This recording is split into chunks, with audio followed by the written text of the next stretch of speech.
5 seconds to submergence. Submergence deep into the absurd.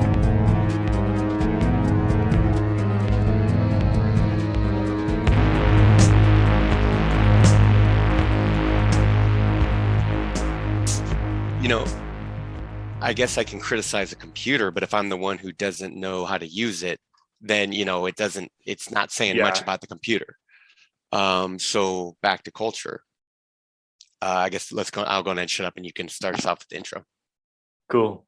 Yeah, I already started the recording because I thought you were saying some good stuff. So Oh, well, I paused just in time then to mess it up.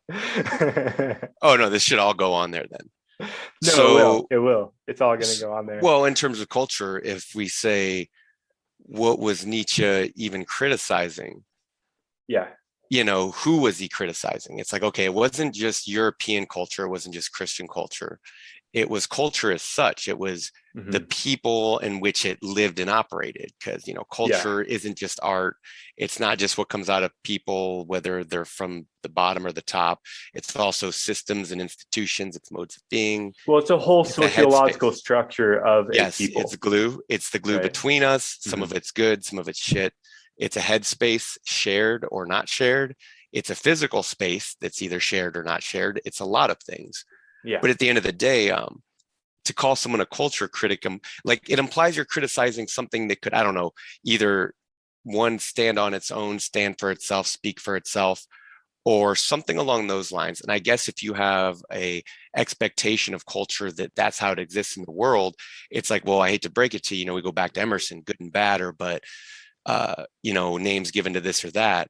We can go over to the Spake Zarathustra, and you do a quick search and find on that, like, let's say on a website, and you'll see he says good and bad many times, and he says in there that it's a, these are the terms.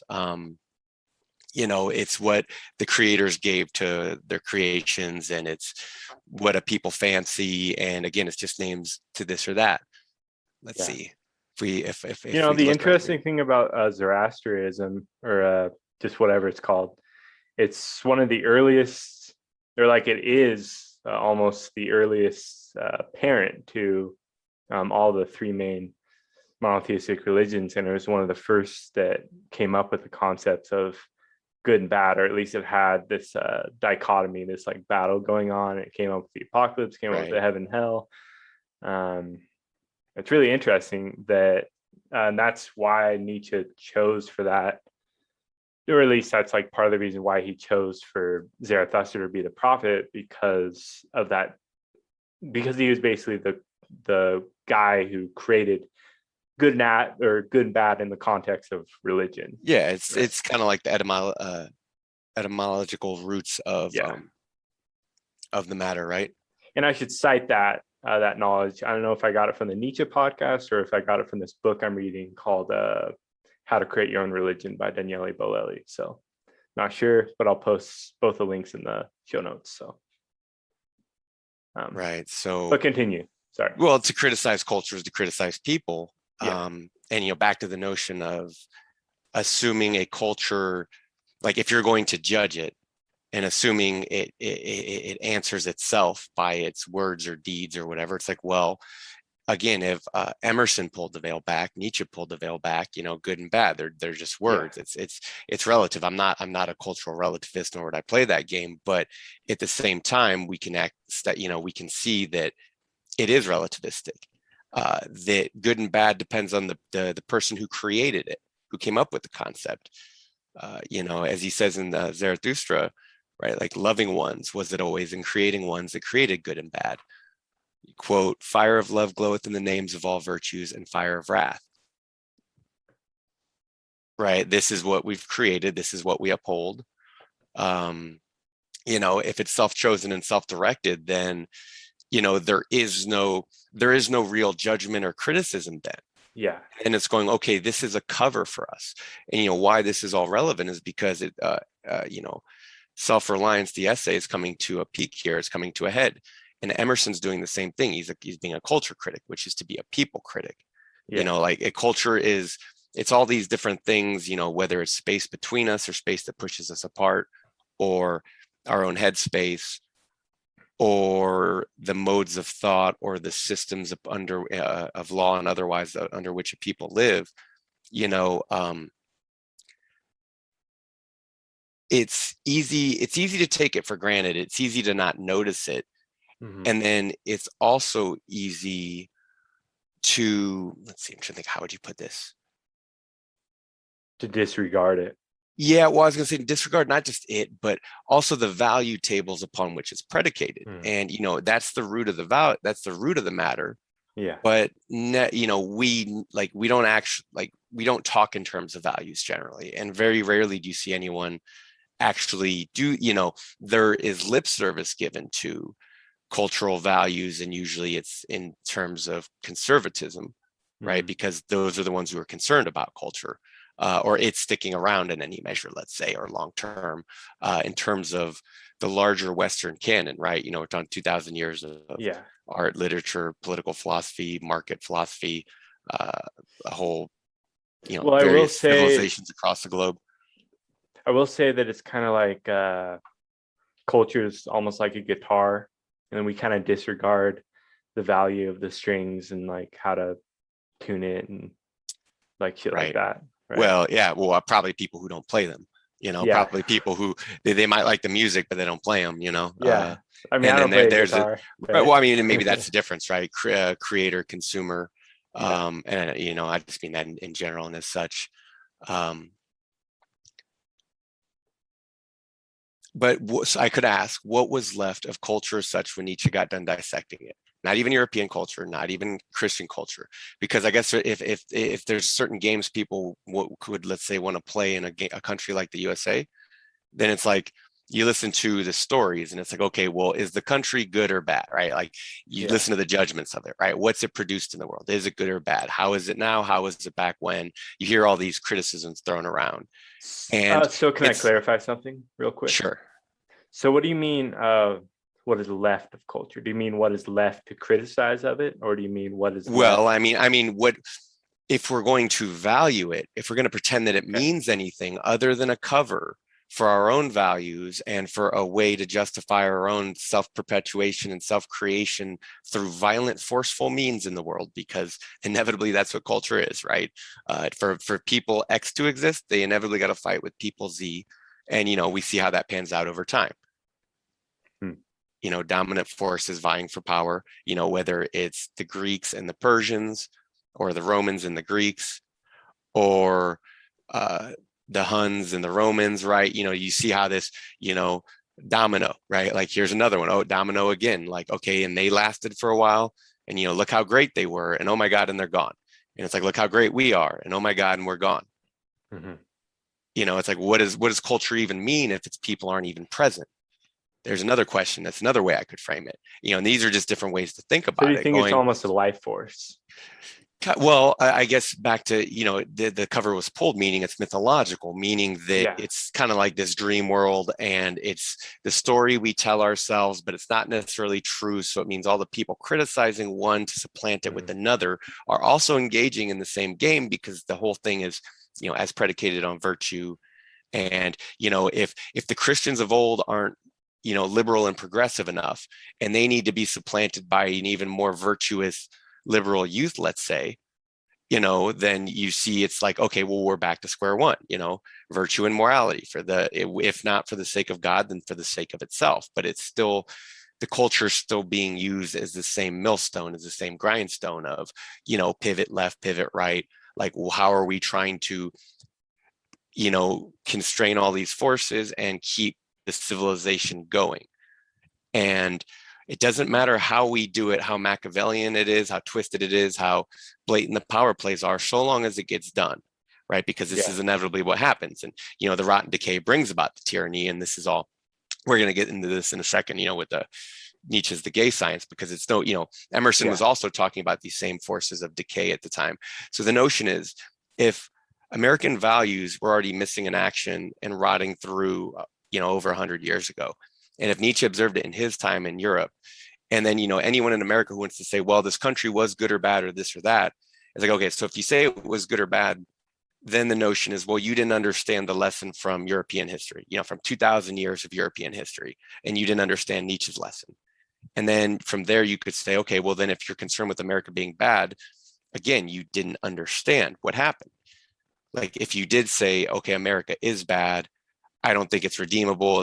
Things need to change, right? It's not whether, I don't know how, what, because I'm not actually saying any of this is or isn't true. And Well, it's I'm more like trying a to, self-constructing, like perpetual machine. yes, Really. yeah, the way culture kind of works, right? It's a cover for it. Again, and Yeah. if it's a cover for itself, if the labels good and bad are used as a cover, as predicated on the language, to a people's understanding and how that's changed and shaped over time, because throughout history, languages have become illegal. Throughout history, languages have become distorted and weak, or corrupted, you could say. When the And reaper with his shirasota, the drought the march has pierced the rota, and bader every vein in sweet liqueur of wheat spirtu and generous fruit. really, Really, dude. Seriously. damn. That was some old English for you. Yeah. So, where were we? sorry.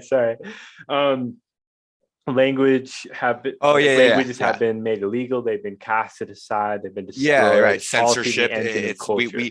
And people see it in the modern day, and it's like, well, no one values freedom of speech. They never have. No one values, there's never been such a thing as a marketplace of ideas. One, right? Culture is created by a few people, and it's democratized from there. It's always been this way, right? It comes from on high, and the people who create it, who have the intelligence and ingenuity to create it, and explain that through language to other people who then adopt it, right? This is, or you could think of like an artist, right? They're expanding man's vision, no matter the medium they use, they're expanding their vision and showing this is either the space that I've mapped out, or this is how my vision I've seen, or this is the music I've heard, or the feelings I've felt, and however it's, expressed and translated. Well, expanding their own vision. A story, yeah. But I mean, inevitably it becomes everyone else's vision too, though, because that's what they do. It's Nietzsche would probably right. Well, it happened. The plus apparently, history teaches us that the process has been blind. It's been autopilot. It's been dressed up over time. I think Nietzsche kind of calls it the bestowing virtue in, that desire of a creator to want to give away their right to want to bestow those gifts. And the problem is like go. Right. Well, the problem is if you're in that position, you're going to be resented. Those people have always been resented. Whether it's an Emerson or a Nietzsche, because who wants to hear the truth? Because it's ugly. Because again, the rest of it is that, well, we've been using this as a cover for all along. Many lands saw Zarathustra, and many people, thus he discovered the good and bad of many peoples. No greater power did Zarathustra find on earth than good and bad. That's pretty that's pretty definitive, right? No greater power. Verily, men have given themselves all their good and bad. Verily, they took it not, they found it not. It came unto them as a voice from heaven, right? Like that's the inspiration. That's the real world becoming a fantasy, and the fantasy supplanting the real world. Loving ones was it always, and creating ones that created good and bad. Many lands was Zarathustra, and many people, no greater power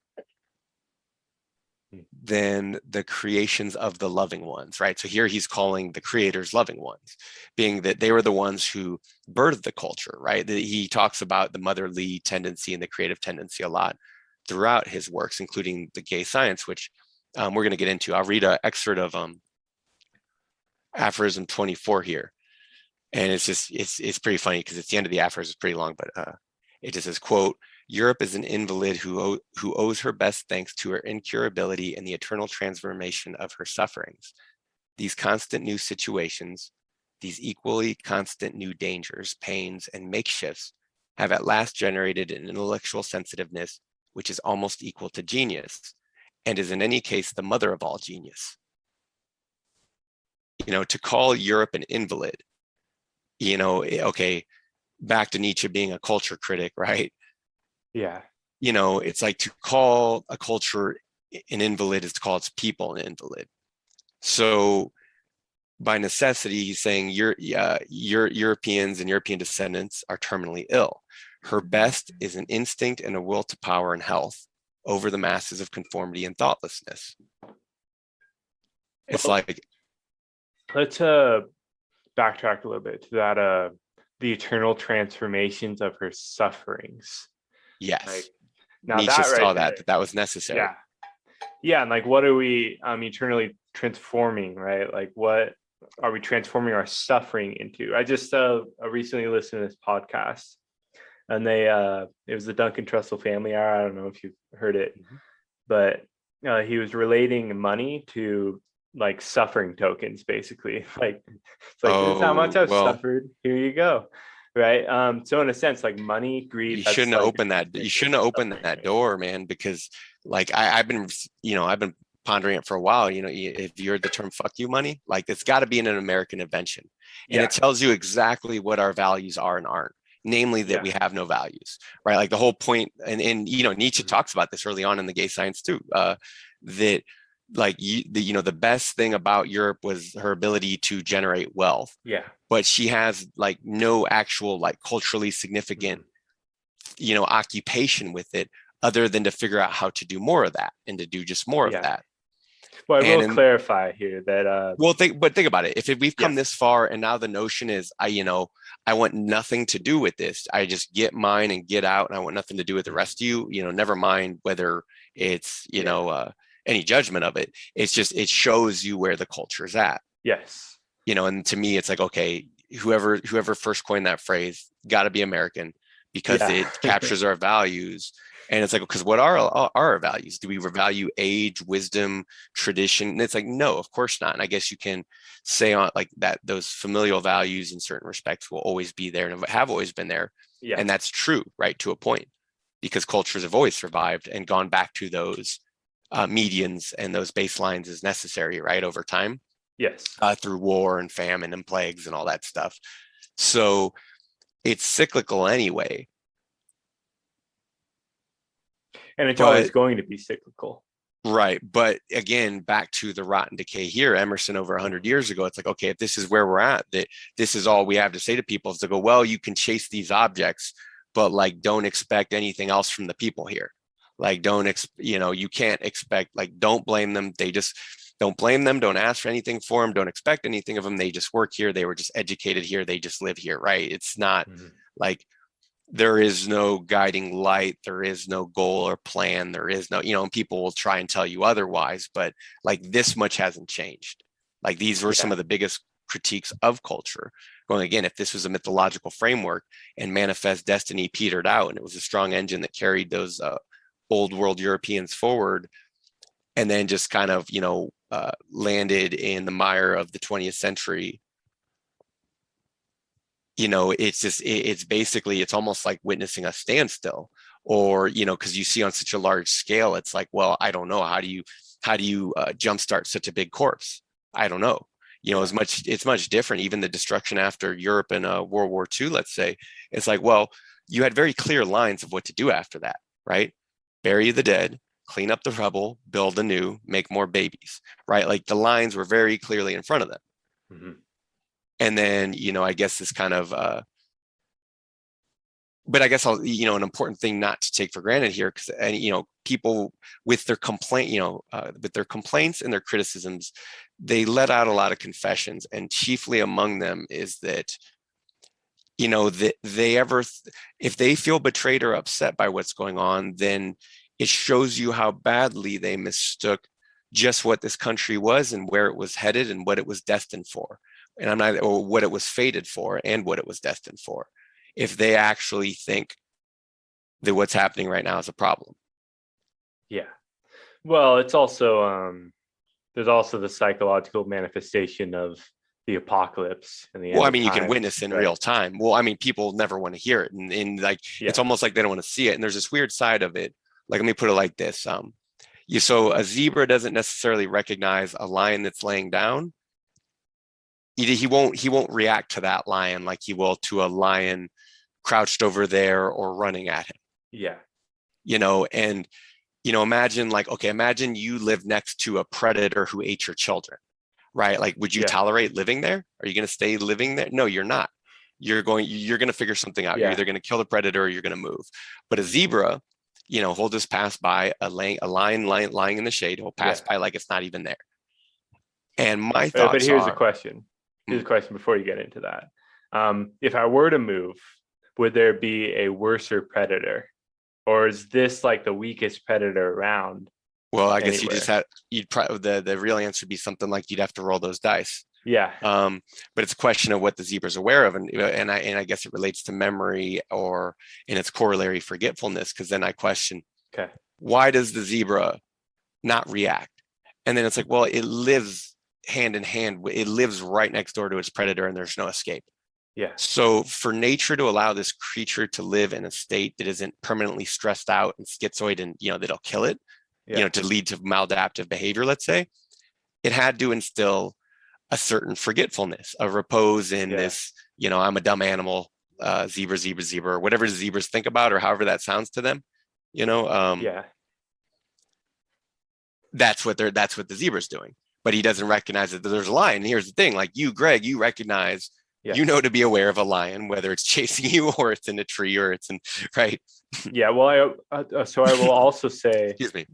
that a part of that is also the herd. There's like so many zebra that the percentage of them that actually get taken out by lions is like super slim. Right. So there's a multiplicity of factors at work here. Yeah. It's the individual lion's forgetfulness. Yeah. And then it's the herd's instinct. Like between those two factors, it's like, voila, no one has to think about anything ever. It fixes itself. And, people come along and they commit violence and they strengthen the group, and for the people who come from within to commit violence, like a Socrates or a Nietzsche or any great thinker, right? They come along, and by the time they're done, it's been a massacre in terms of what that culture actually thought it was, or, like in a very real sense. So there are these tendencies that are built into the mechanism, the machine work, to ensure that, it keeps moving. So, Nietzsche gets into the science of it here.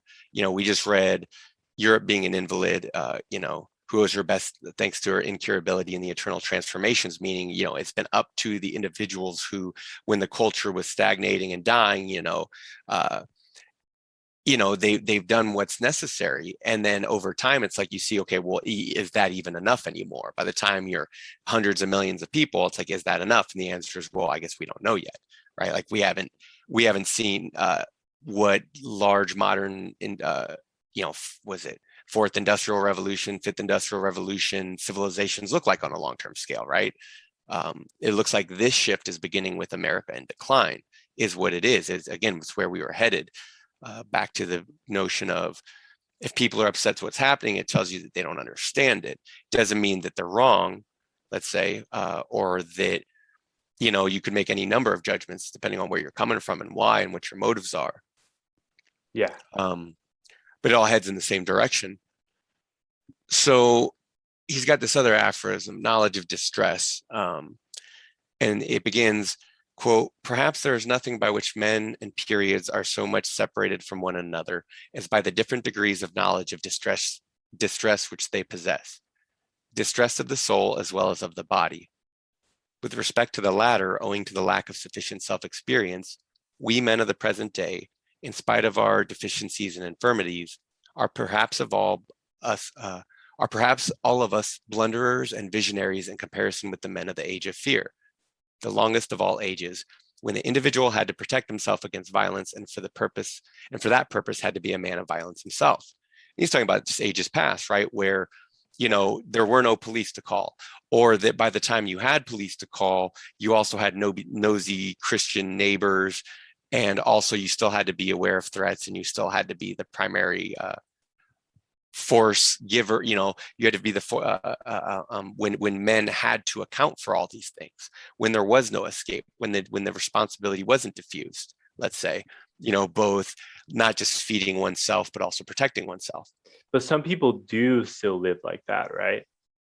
Well, there's always been dependence. There's always been, people sheltered. There's always been, people cut off or fenced off in various manners, separated. And that's why, and he's just saying, he's saying that the knowledge is the dividing line. Yes. The different degrees of knowledge and distress by which they possess, talking about body and soul. And back to the notion of what culture is, it's around, as Zaf would call it, it's a rounded system of anchors, which means it's a rounded system of repressions. It's kind of like the systematic method to keep a people functioning and operating. And it's like, well, what does all that mean? And it's like, well, you have a large group of animals and they need to be able to live their lives, and to facilitate that process, we tell stories about it and we do all these other things. But when you see a government worker going down a manhole, it looks much less romantic, let's say, but he's performing a very necessary function. Or when you see him up on the power line, right, he's performing a very necessary function. The meek will inherit the earth. Yeah, well, we'll get to that.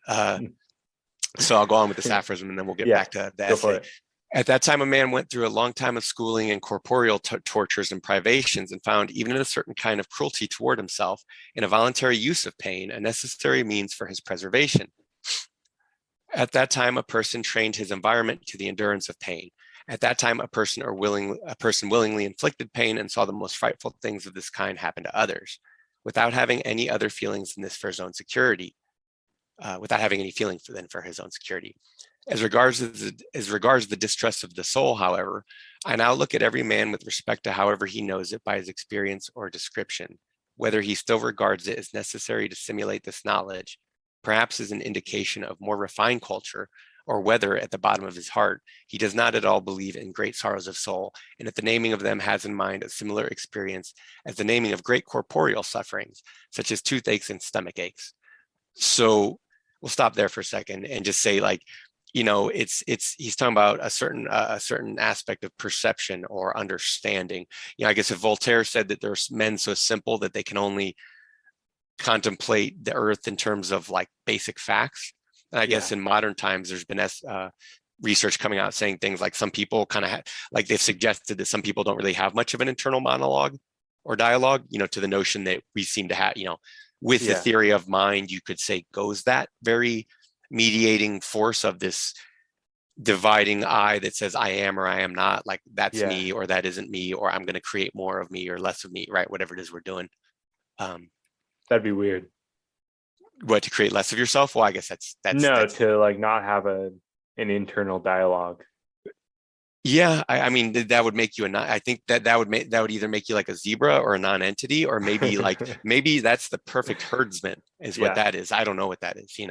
Actually, if we really wanted to dissect that phenomenon, if we presume it to be real, let's say, is in it, they really don't have any kind of thing resembling an internal notion of I is distinct from the world, or I'm not sure if any human who can use language would have that, but I know there's people who can't like imagine images with their mind.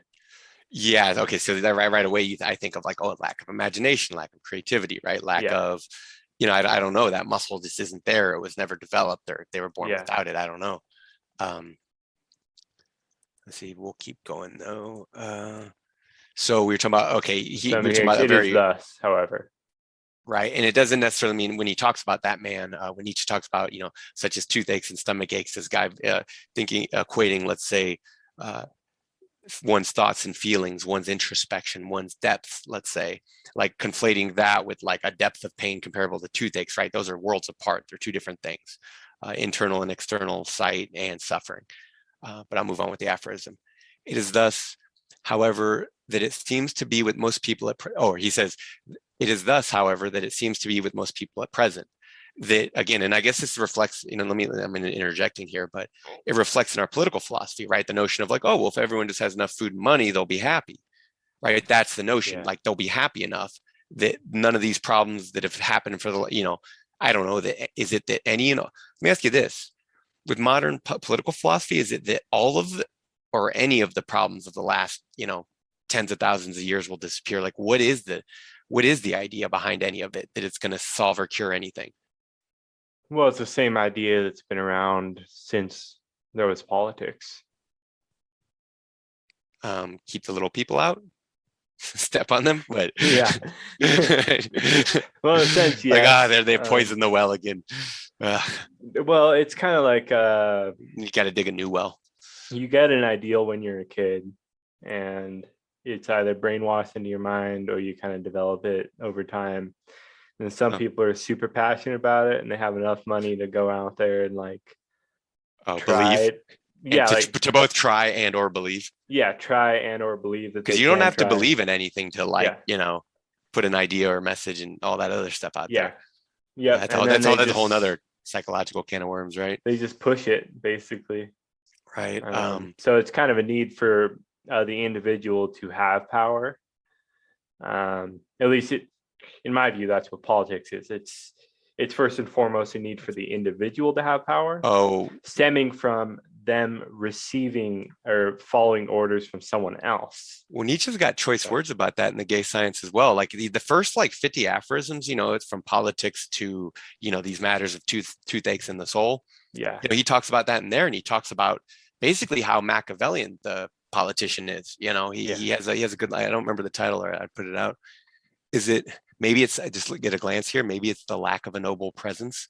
That almost sounds like it would be describing the phenomenon, right? Like if I could say there's a distinct lack of a noble presence, it's like, in our culture, it's like, absolutely. And I would say that goes for the top and the bottom, really. Like it's not, that's just lacking, period. That gets back into developing the sight and the vision.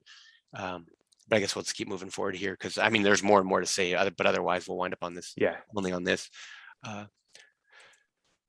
Actually, we'll skip to the end here just to keep it moving, because this is actually important, because this relates to what Nietzsche thought of kind of Jesus, his analysis of Jesus, and as a cultural phenomenon, how it relates in the background, that he was a man who couldn't stand pain.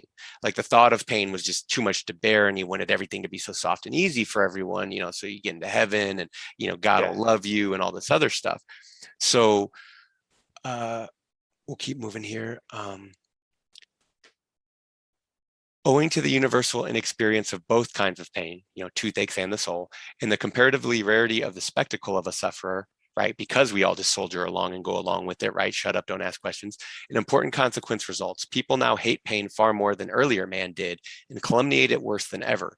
Indeed, people nowadays can hardly endure the thought of pain and make it out as an affair of conscience and a reproach to collective existence, right? And this is the moralist approach to philosophy and life. Like, oh, look at the pain. It's just, you can't justify it.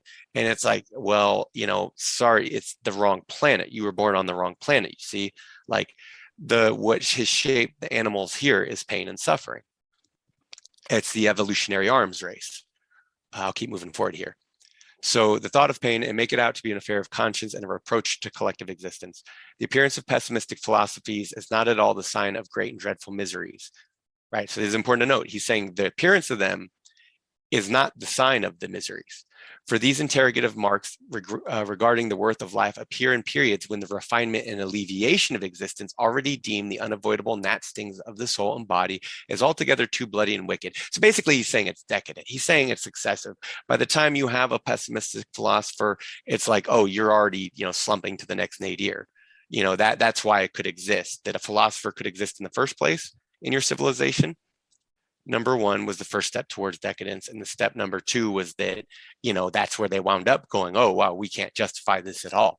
Like we say nay to life, we say no to life. And that gets sublimated too. It's why Christianity, when you dress down Christianity, it's very nihilistic. It has the appearance of being a hopeful religion, but it's nihilistic. It's world and self-hating. And as a result, you hate other people. The whole thing is indicative of revenge. So well, I mean, it was built, it was created by slaves, so I mean, right, they were pissed off and repressed. Your philosophy depends on where you come from, generally speaking. And then then self-overcoming then sees to the rest of it, as Emerson says, or as Nietzsche says, right? Because that's kind of the roots of their aspiration, or what they put forth in terms of being any cultural extensive. I'm not going to say extension. They were revivifications of the canon, right? That's what those men were, right? They're like, if other people wind up being the rot on those same branches, it's like, well, these guys were the budding fruit, and maybe the rest of it dies, but at least it produced this fruit. So there might indeed be a remedy for pessimistic philosophies and the excessive sensibility, which seems to me to be the real distress of the present. But perhaps this remedy already sounds too cruel, and would itself be reckoned among the symptoms owing to which people at present conclude that existence is something evil. Well, the remedy for the quote unquote distress is distress, right? Like, okay, you see the problem. Now you have to deal with the problem. It's like, oh, you went looking for the truth. you're bad, you're a mistake. Now you have the truth. You're enlightened, but not in the way that you hoped. What are you going to do about it? Look at how the men of the past suffered with their enlightenment. Look at the distance they had to put. Like, you tell me, is it easy for a man to distance himself from his own culture, his own people, his own race? I don't, if you just think that's easy, Emerson's got words for you. I don't know if we read it already, but remember, he says, if a man thinks this law is simple, keeping to your own law, that is, he says, if a man thinks it's simple, let you try keeping its command. Yeah.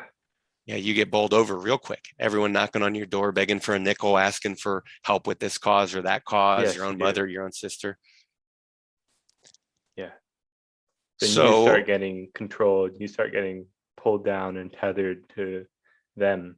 Right. So what's, again, well, and then we're right back to square one. What's even left of culture? Like, is there anything or anyone left to criticize? Because I can think of Nietzsche and Zarathustra, again, talking about, these ogling, he's talking about these scarecrows of men going like, your culture is theft, your education is theft, these are other people's ideas, you haven't created anything new yourselves, and he goes on down the line of criticism, criticizing man, because culture is like, it's like the tattered fabric that everyone wraps themselves in. It's what they hide behind, right? And maybe they're not even aware that they do it, but they do it.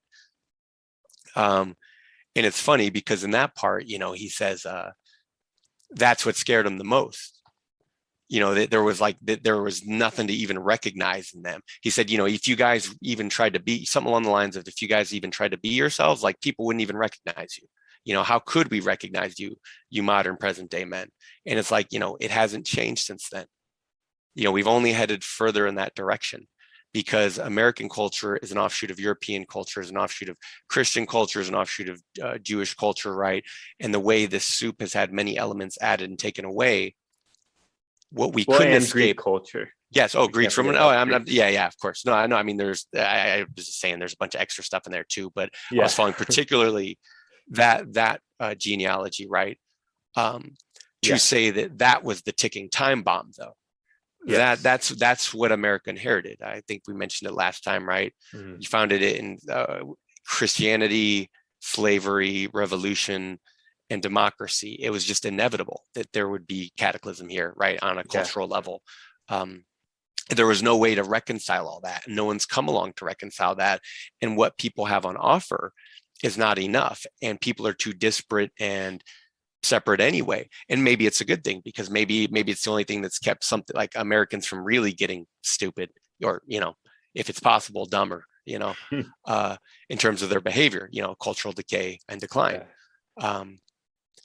But again, you understand that in these times of downturn, it's like, it's temporary, right? Like, the people's drives, they're not going to be, again, after the disaster. That's when it's like, oh, okay, now things have become clear. There's rebuilding to be done. There's work to be done. There's children to be had, there's culture to develop. Yeah. And well, I think there's also something to be said about how there's kind of always multiple disasters at once. But eventually these kind of pile up over time. Well, I think they're always there. We just don't see. Culture in a very sense is like, it's like the herd pattern, right? If we're thinking of the zebras, culture could be the herd pattern, which allows us to completely ignore, without even thinking about it, unconsciously. We don't have to think about that. That's the mechanism that allows us to ignore the lions. And if we translate that metaphorically and to the literary, then it's like, okay, well, there's your police officers, there's your soldiers, there's your borders, there's all your laws that you people have cooked up for generations. This is the systems you've built for generations. This is the money you've made for generations. And that anyone's unhappy with any of it, that anyone's upset about any of it, tells you just how little we were thinking about any of it, or how little anyone was aware of it, or how powerless people were to do anything about it. Because again, to actually criticize it from a moral perspective implies that anyone's aware to do anything about it. And it's like there's a tragedy. It's like, oh, you think you can get revenge, like Ahab, you think you can get revenge on a white whale. Good luck with that. Yeah. So but Jung's analysis was right. Back in the late 50s, he did say that, what the Europeans, like, what they've been so upset about, this euphemism of this apple, right? The apple in the Bible, that cute little quaint little original sin is a euphemism compared to what Christianity, the violence it actually brought against the world, especially all the darker skinned people of the world, right? Yeah. So like people have been observing that notion for a long time. It's not new, but again, now that the jig is up, now you see that everyone wants to get out of the business and pretend like, oh well, look at this injustice. Let us do something about it, right? And it's like, by the time you're even there, it's like, oh, that's already second, third death now. That's already, you're already headed in that direction. By the time people are worried about corruption, it's like you've had generations of letting that corruption foster and grow and breed. And, by the time it's noticeable, I guess by the time you get a tumor, it might be too late, right? Yeah. Because the tumor is what you notice. Nietzsche saying talking about, and you might think, oh, the tumor is the cancer, like the pessimism is the proof of the misery. And it's like, no. The cancer was actually from some other environmental thing. The pessimism was from some other environmental thing, but that was right. That's what showed itself first. But it's this kind of weird, again, it's not apparent because again, we weren't meant to notice that, a lion sleeping is a lion running. Yeah. It's been part of culture, is that domestication and that civilizing force that just kind of blinds us into it and to be of it, to just mindlessly go along with it. But this brings us to Emerson himself, the man of the hour. The man of the hour. So we ended off last time. It's on the, if we cannot at once rise as sanctities, but let's read the paragraph before that. Yeah, just above it, because that's going to drive everything we just talked about kind of home there. Yeah. All right. Part 6, self-reliance. Let's do it.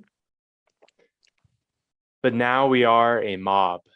Man does not stand in awe of man, nor is his genius admonished to stay at home, to put itself in communication with the internal ocean, but it goes abroad to beg a cup of water of the urns of other men. Then by preaching. Urns of other men. We must go alone. I like the silent church before the service begins, better than any preaching. How far off, how cool, how chaste the persons look, but girt each one with a precinct or sanctuary. So let us always sit. Why should we assume the faults of our friend or wife or father or child? Because they sit around our hearth or are said to have the same blood. All men have my blood, and I have all men's. Not for that will I adopt their petulance or folly, even to the extent of being ashamed of it. But your isolation must not be mechanical, but spiritual. That is, must be elevation. At times, the whole world seems to be in conspiracy to importune you with emphatic trifles. Friend, client, child, sickness, fear, want, charity, all knock at once at thy closest door, at thy closet door, and say, come out unto us. But keep thy state, come not into their confusion.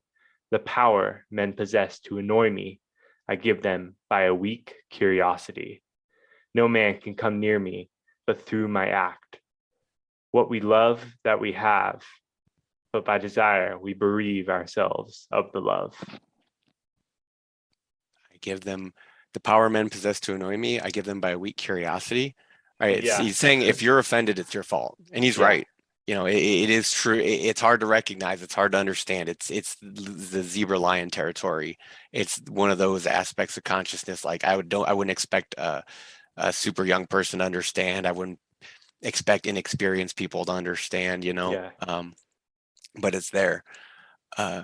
No man can come near me but through my act. Right? He's talking about. You could consider it keeping a distance, but he's not necessarily referencing that here. Yeah, he's letting you know that. Saying that in like the Nietzschean like mask sense. Yeah, well, I was thinking more like if I let you in, I did it, whether that was voluntary or involuntary. Okay. Maybe I meant to, maybe I didn't mean to. It's like I let you in and then you bothered and then you upset me. It's like, well, you knocked at my door. Why'd I open it? Yeah. And I like this part. What we love, that what we have, what we love that we have, but by desire, we bereave ourselves of the love. So I think I mentioned this story to you a long time ago, but a friend of mine told me, bachelor travels a lot, and his family, his friends with families say to him, like, oh, I'm jealous and this and that. And he's like, but yeah, but you got a family, you have a spouse and kids, Yeah. and you have love. Like, what do that's what I think of when I think of this. And it doesn't have to be literally like that or about people or family. Yeah. But the fact, like you're saying, what I have is not enough. You're seeking something elsewhere, and it harkens back to Yeah. the first part of the paragraph. We don't tell men, we don't teach men because we can't. We actually don't know how, hardly at all. I guess wise teachers actually know how to do this, but Yeah. average, the cultural teacher does not. The average cultural teacher, to put a man in communication with the internal ocean. Instead, we send him, to go abroad to beg a cup of water of the urns of other men. And this is a very, Nietzsche would echo this sentiment. We must go alone. Think back to Zarathustra saying, the way, you want to know the way, there is no way. And also, Yeah. this is my way, where is your way? But as a teacher, he encourages, I'm a rail, but not a crutch. So and that's the teacher's proper attitude, right? Yeah. Maybe there's a time that you kick the student off the rail, right? That might be the right thing to do sometimes. Or maybe another time is you let them clutch a little bit tighter. It depends. Like, if you try to treat your child the same way every day under all circumstances, like you would have a very abused child, or a very, Yeah. you know what I mean? Like, if you're not actually accounting for what this kid is experiencing and the context of the different people around him, you know what I mean? Like, Yeah. you could mess up a kid really easily.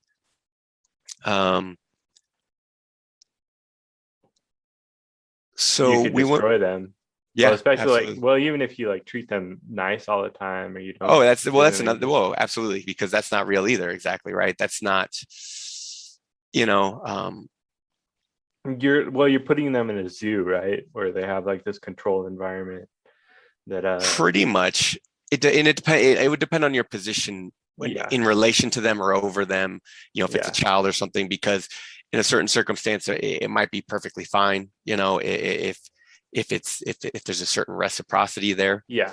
But the notion of reciprocity is that someone can actually reciprocate, and if Mhm. they can't reciprocate, then Yes. you would question, like, well, why are you even associating?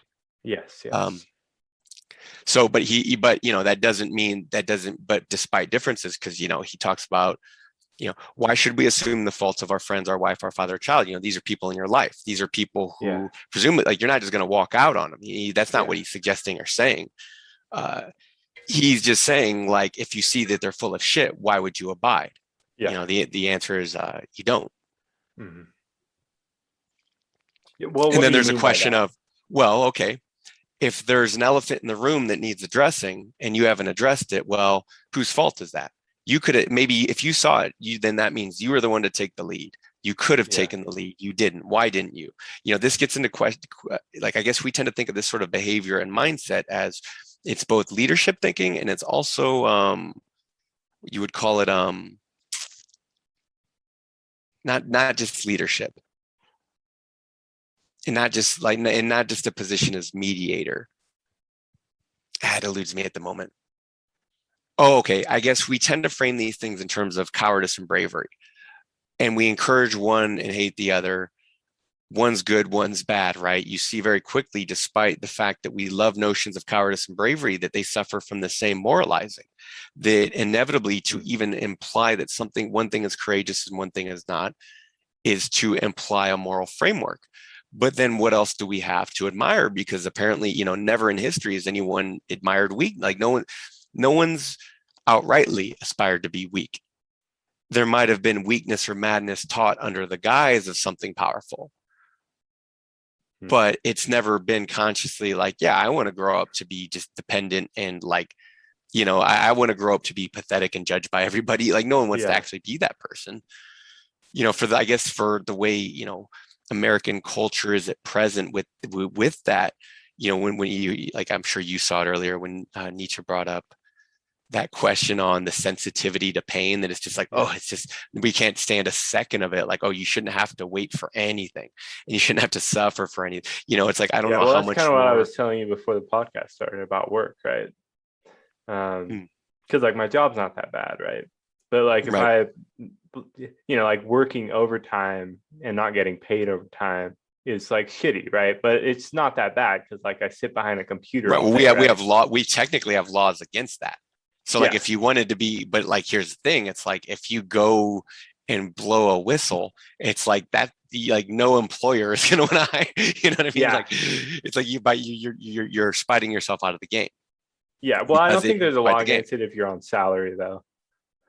Um, Especially in a right to work state Oh yeah, like yeah. Idaho. Because what I was gonna say, then it would likely be that then if you're talking about accurate hours accounting, then they'd have to pay you time and a half, likely, or whatever their I don't know actually know what their laws are, but like depending on where you're at, that's usually how that goes. That you can't do you like there's no such thing as working for free. Like all that time gets accounted for because the government wants its cut. So Oh wow. if your boss isn't paying you, that's money they're denying the government actually. You should bring it up to your boss. No, that's kidding, right? Like, right? Would you put yourself in that? Obviously not. Yeah, No, the answer is no. You wouldn't do any of that, and it depends in terms of a hostile work environment. It's like, well, the whole thing, like the whole system it's predicated, it's pretty yeah, coercive, right? Like the whole, because it's like, well, you have the option to not work, and then it's like, well, just go, die in the streets. Sure. Right. Like if yeah, most because most people like we're not going back to like subsistence living anytime soon. Most people are so far removed from that. Like, because you could say part of our cultural substrate is like the cowboy imagery or the self-reliant man. Yet, so many modern people are far removed from that, for better or worse. It's like, but the delusion and the idea that like, oh, it can be this easy always for everyone. The idea yeah, that that can ever happen, it's like, no, dumbass, because people inevitably have to suffer. They're either going to yeah, be soldiers, or they're going to be cops, or they're going to be sewage workers, or they're going to be seekers of some sort, or they're going to be who knows what they are, right? But there is a instinct that seeks that adversity and challenge. Have you ever watched Rick and It's a Morty? healthy instinct, actually, because it's the instinct that tells you you don't get stronger without conflict, right?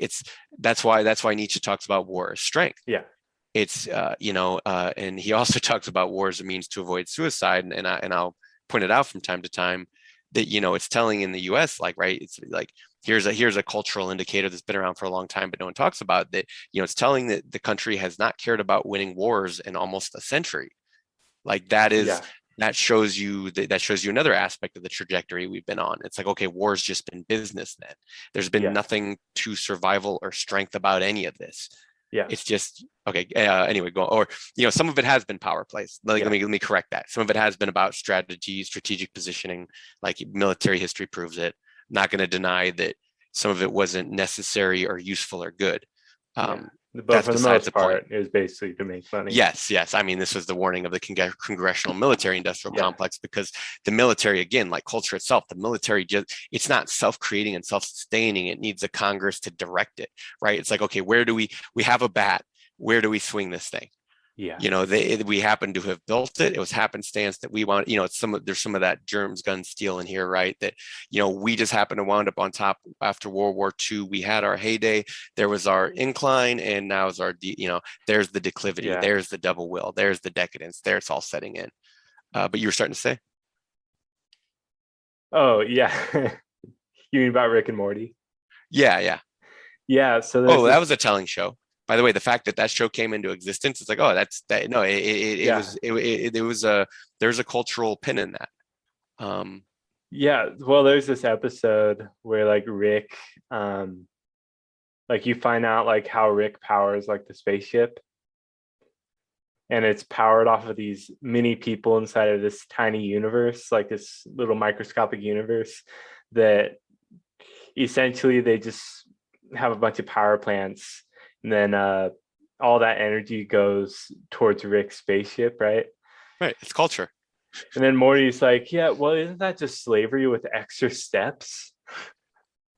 Oh yeah, no, and that's what I said. I said, yeah, that's culture. We call Yeah, that culture. yeah, Um, exactly.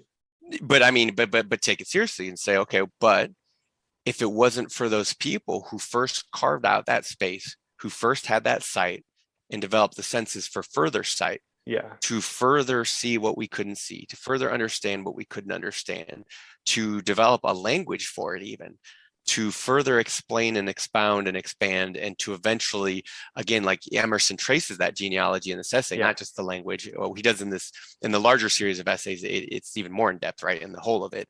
But he traces the genealogy himself, both in language and in, this kind of gets into, Magna Carta, right of Kings, just the evolution of European liberalism over time, from not just the French and the British, but the larger kind of mechanism and body of thought, because it always came on high, right? Like the aristocrats and the educated, because once upon a time, not everyone had all those luxuries, right?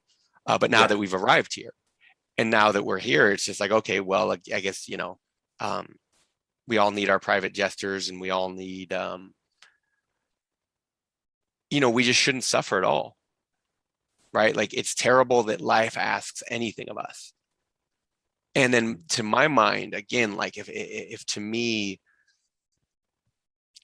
any kind of passion, especially when it comes to the seeking of great suffering for great joy, for the way those two intertwine, to me, it's like, okay, anything short of that looks like that's a living death, right? That's when they say there's fates worse than death, that's one of them. But I think here's the thing: I don't think that if there's someone who lacks some internal monologue, let's say, I don't know if they're not going to think and feel the same way. Well, they aren't. And part of that, well, I mean, Nietzsche brings up that consciousness could have been derived from having an internal dialogue, because what that did was it brought our attention from the outside world to our inside world. The creation of the self. And then I'll give credit to Saltz here, because I might have been within the context of that same aphorism or another related one, but remember he had mentioned it to me a while back. But it was kind of about that. It was on his podcast, right, where he says that, quoting Nietzsche, Nietzsche's talking about, like, it could have been that there actually were healthier instincts, but there was no guarantee that they actually survived long enough to be passed on, or that, or that we ever understood them to make use of them. It could be, you can, once you stop on that thought, you can really open it up, and you could write a book on it if you wanted, let's say. But we're just doing the Nietzsche treatment of in and out here. So, he just brings that up, that, there was no, like, this work wasn't a guarantee in the first place, that something else wouldn't have been better. There was no, there could have been something better, but maybe it died, or maybe it didn't succeed for whatever reason, right? We just don't know. It gets, it really strikes to the core of these matters. So, did we stop off at what we love today, but by desire we bereave ourselves of the love? Yes. Go on. Cool. If we cannot at once rise to the sanctities of obedience and faith, let us at least resist our temptations. Let us enter into the state of war, and make Thor and Woden courage and constancy in our Saxon breasts.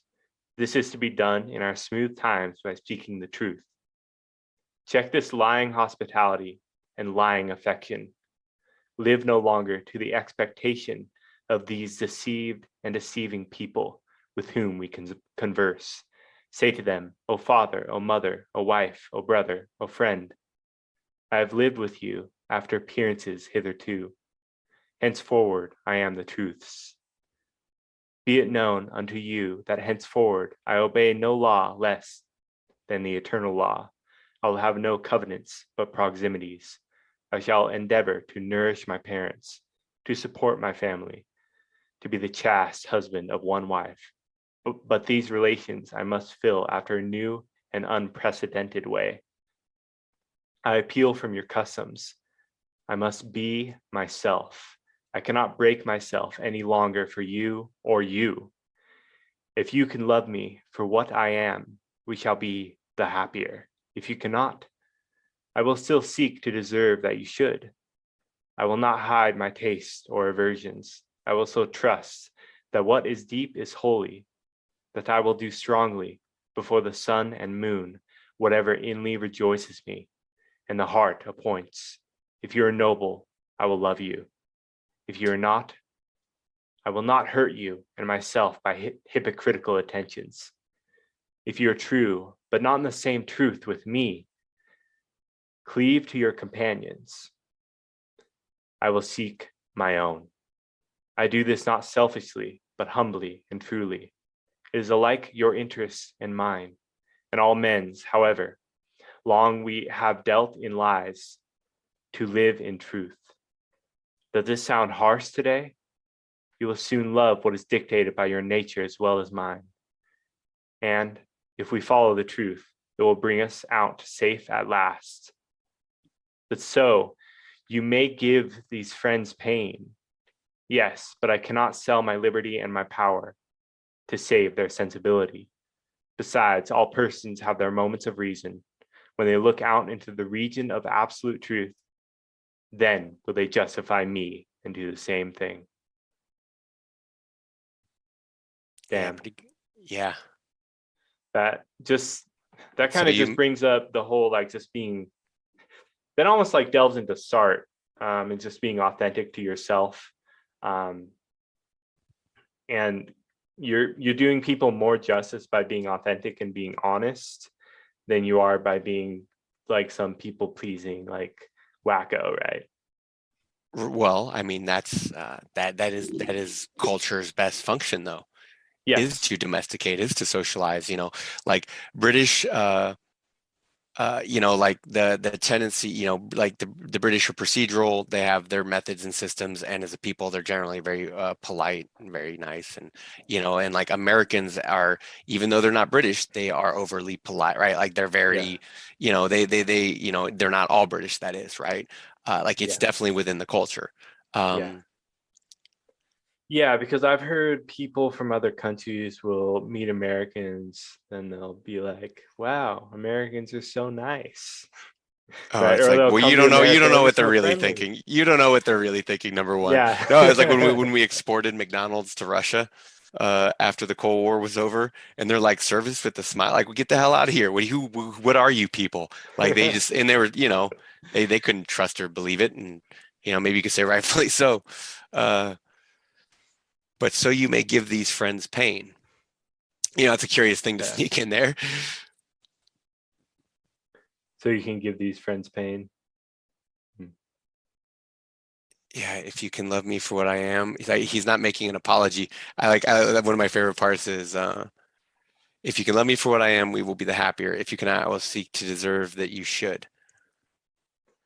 Yeah, I'm kind of interested by that line. It's almost like I wasn't really expecting him to say that. Because it's almost he's saying, he's giving, because it sounds like he's giving the other person too much credit, right? Yes. That's exactly what it is, isn't it? Where is it? I cannot break myself anyway. We should be that. Yeah, because you'd almost thinking he'd be saying, like, if you cannot, then shove it, right? That's what you're almost expecting. Yeah. But I think wait, where is it? I like this, but right down here. But listen, but here's where he tells you his attitude, though. Here's the difference. Yeah. If you're noble, I will love you. If you are not, I will not hurt you. Right? So there's a big difference between I love you, which, like, to say I love you implies that I would protect your life with mine. Yes. That's what that carries. And I don't mean that in anyone else's definition. I'm talking about this as my own value system. I could say, if I love you, that actually goes along with part of my love. So I can only imagine in Emerson's case, that I will love you. And if you're not, I will not hurt you, and it's like, yeah, and maybe I won't yell at you and maybe I won't beat you, Yeah. But in general, it's nice if we can just, ignore each other at the very least, right? It's like, you don't have to be friends or even like people or love them, but ignoring them is nice. Even having that option, right? Because cultures don't always give you the option. Yeah. Right. Back to the notion that it's very coercive to begin with. Well, and usually they don't give you the option. Right. Well, I mean, and that's why, so the notion that we have this moral standard for bravery and cowardice on one hand, and on the complete double-sided face of our culture is then this other notion of, like, okay, so one side is speak the truth, be yourself. On another side, it's, like, do what's right and good. It's just, the whole thing just nullifies itself. It's a two-faced lie just about, I don't know how else to put it, really. Yeah. At least as it manifests in this angle of American culture. I'm not saying the whole thing is a two-faced lie. That'd be absurd. Or, it's more complicated than that. Just talking about at least this aspect of it, where it's like, so then just what the hell is anyone supposed to be? Who are they supposed to be? What are they supposed to be? And Emerson's thought is like, I'm not going to break myself on you people. Like he's not content to blend in with the herd. To him, that's a fate worse than death. Right? Because if it's breaking him, he's recognizing, okay, he's going against his grain. He's getting sick. He's going to be sick. He's got to do what he needs to do for his health. It's his will. It's his power. Well, it also, it turns kind of what you're living for. Instead of living for life and for living and for yourself, you start to live for a false version of yourself that is being controlled by other people, right?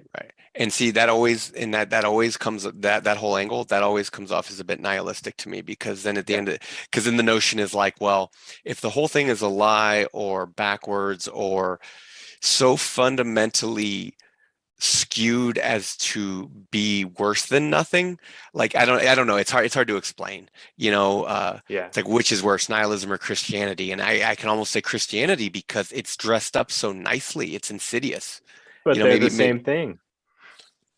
One's just got a smile and a cross.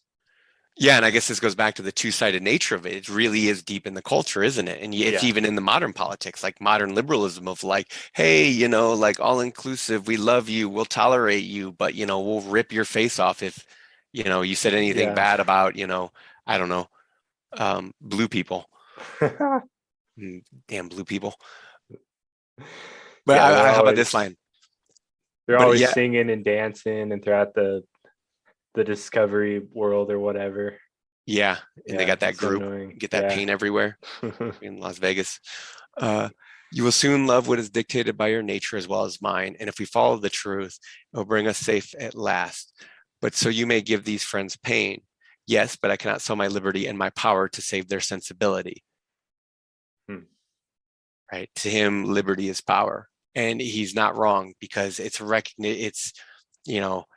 where, at what point, this gets back into, do you remember Nietzsche talking about the declivity and the double will, on when the will wants to be an emancipator, but it winds up being the prisoner of itself, through its own backwards thinking, through its own reverse historical take of like, there was so much pain, we need to fix it, suffer now.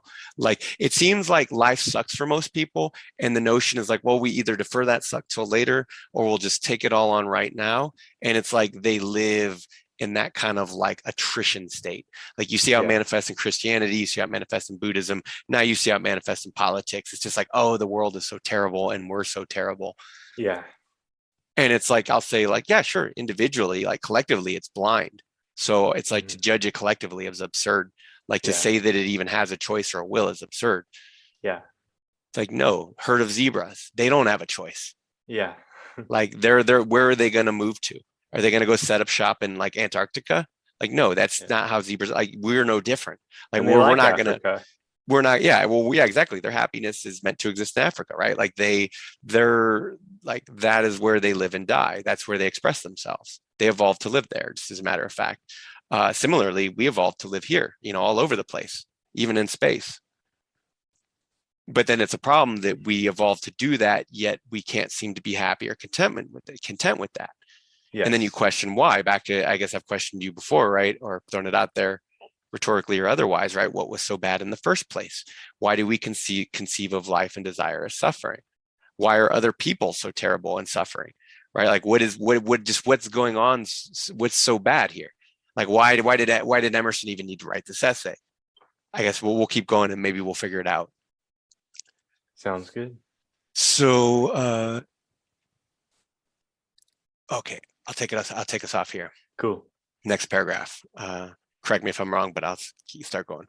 The populists think that your rejection of popular standards is a rejection of all standard and mere antinomianism, and the bold sensualist will use the name of philosophy to gild his crimes.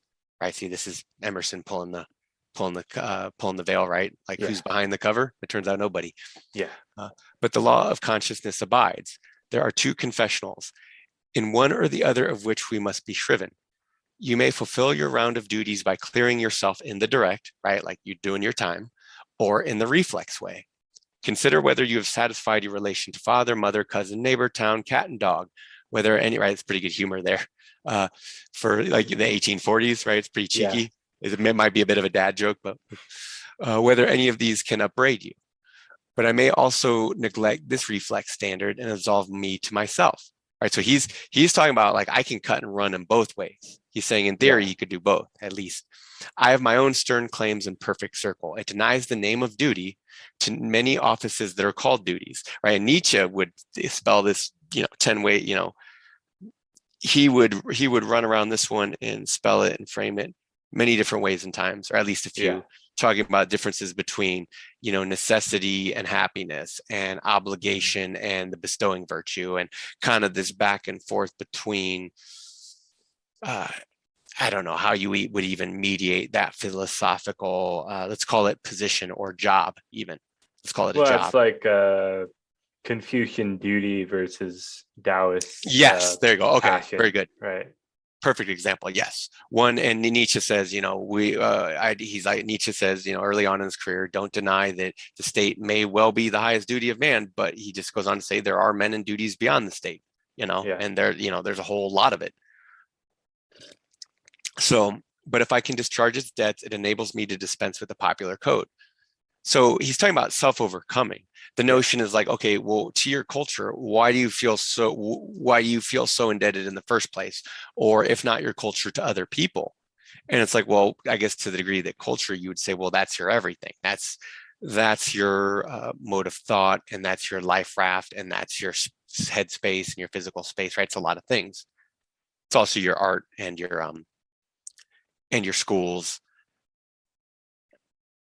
Well, it's your whole culture. It's right. It's kind of like that whole sociological engine that's kind of pushing your society forward. Right. So So if the whole point of if an aspect, not the whole point, I'm going to say, but if part of culture is to shackle you, it is to be a fetter. If and the Buddha saw that as a matter of fact, it's part of why he did what he did. Let's say, I'm like I think we mentioned him earlier, but it's like going for the widest angle here, right? So if he could see that, if Nietzsche can see that, if Emerson can see that, there's a question of what would make a man so bold as to enable him to dispense the popular code and debts? Because there's a difference between overcoming something and just thinking you've overcome something. Yeah, definitely. I'm sure you could give a personal example. I could give a personal example. I'm not going to ask you to, nor am I going to give one. But I think anyone can pretty much call one to mind. Yeah, I think everyone does this, and in part, we shirk our duty somewhere. There's like, nope, I'm content. Like you guys already and look, to a degree, we're all cool with it. I think we let each other be lax sometimes, because it's like, don't worry, I flaked last week, you flaked this week, cool, right? Like we both suck, great, right? Like we lower the standards. Yeah, we lower standards. We generally don't raise them, So that is one method. But in this case, we're talking about or that's not the method. That's the example, right? Yeah. But then there's a notion of, okay, now imagine doing it without feeling bad about it. Now imagine doing it without feeling like you need an excuse or you need to explain yourself, because inevitably, Greg, if you owe me in terms of cultural context, it doesn't matter. We're both Americans. We met each other here in America, all these other things. If you feel like you owe me and you cut me short, you know that without me saying anything, I'm expecting an explanation. Yes. Right. So if culture exists proverbially to make you explain yourself, how could you free yourself? And then I could also ask, how would you explain yourself then? Okay, well, why you? And this is what I would say the dividing line is like, well, can you prove it? Emerson here proves it. Nietzsche is an example of someone who proves it. Right? Like, oh yeah, we need people like this. We've always needed people like this, right? We've needed people who could break it and also break free, because they were the only ones who could see that there was a problem, or that something was missing, or that the accounting wasn't being done properly. Culturally, we could even say justice wise, I know it's easy to think that Nietzsche didn't care for justice or values or anything like that, but it's like, no, he meant justice as we practiced it, and justice as we defined it, and justice as we knew it. Just like bravery and cowardice, it's all framed in morality. But again, we have no, like, if we're telling a story about heroes to children who don't even have a way to consciously articulate or understand higher, we'll call it higher rationale, let's say, or more complex logic. I'm not going to call it higher rationale. That's a misnomer of what rationale is or what logic is. It's not higher anything. It's just a mode of thought is all it is. If anything, it makes just as good of a noose as many other modes of thought, right? Like any mode of thought too strict is dangerous, let's say, to yourself and others. Getting off in the weeds here, but it was related. So we'll keep moving. It's kind of like a fire, right? It's kind of like burning. Yeah, and pretty like, much. I mean, yeah, kind of. You get burned. Kind of, or maybe just as bad is like if fire could also be a metaphor for growth and change in not a bad way. It's like, well, maybe you're retarding your fire. Maybe you actually need to be feeding it oxygen. Maybe it needs to grow, right? Maybe it's too weak. Could work both ways. So if I can discharge its debts, right? So he's not saying it's not real. He's not saying it's bullshit. And he's also not saying, oh, it's relative. He's not pulling any of that kind of bullshit. He's being honest because it is a debt. And he's saying if he can discharge it, it enables him to dispense with it. And then if anyone imagines, here it is, I mentioned earlier, if anyone imagines it lacks, let him keep the commandment one day. Okay, you be a law unto yourself. See how rigorous you must be. You know how much you'll have to say no to other people. You know how much you'll have to chew other people out. Maybe you do it politely. Maybe, I'm not talking about, I guess here's the problem. When we talk about these things, I think it's really easy to just think in terms of simple words or a few definitions or synonyms down to where we're only ever thinking in terms of one context versus, again, like, let me frame it in terms of back to your child, Greg. If you have a child, you know that even if you're really mad at him about something, if something else comes along, it might not be a time to express your anger. If he doesn't understand something, you need to rein your anger in. Otherwise, you might destroy him or seriously hurt him. And then also run the foul of helping him not understand rather than helping him understand, right? In terms of damaging his perception. And also, or you could create what a lot of abusers do and a lot of crazy people do without even ever knowing or understanding in the depths of their madness is just how much they turn other people into victims or prey animal. Like even an average family can do this to the degree that they raise a kid to be weak or naive. It doesn't even have to be like, I guess people think it's easy to think in terms of the worst extreme examples of like, oh, they chained you to the radiator and beat you and only fed you dog food. It's like, that's one form of abuse. Another form of abuse is just simple neglect or not teaching you important things or, you know what I mean? Like or not teaching you anything about your culture or your family and not actually connecting you to it.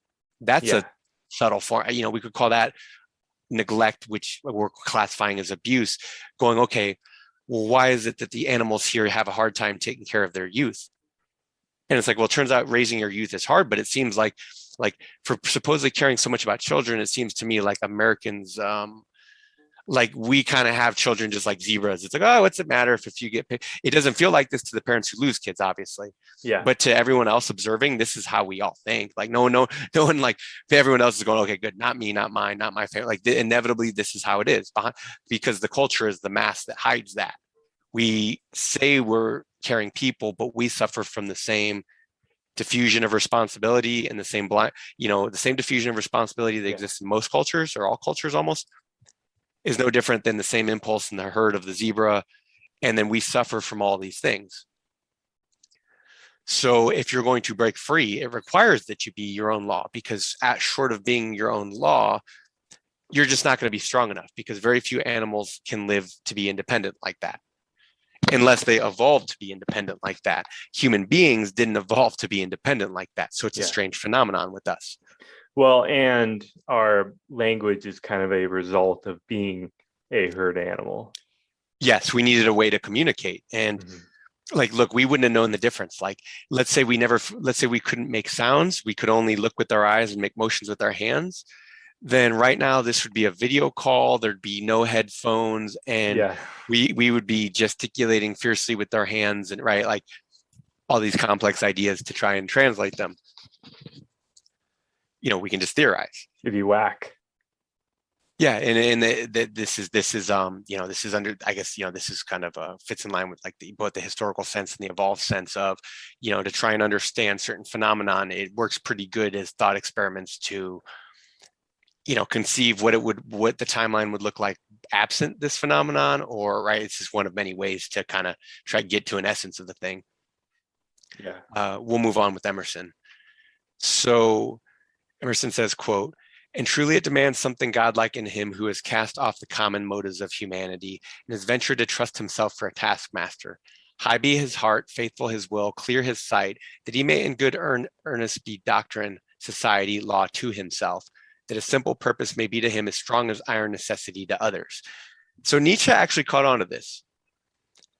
Like, there's two writers, and maybe someone else does somewhere, and I wouldn't doubt if they did, but like between Emerson and Nietzsche, they're the only two that I've ever seen really address it directly. But that notion of to life, life, it seems to be like brutal necessity to some, and it's also characteristic of life at the bottom, because when life is hateful and hard and you have to like really struggle to survive, and you have to suffer to survive, it just, you're operating on necessity. You have no other option. That's what necessity is.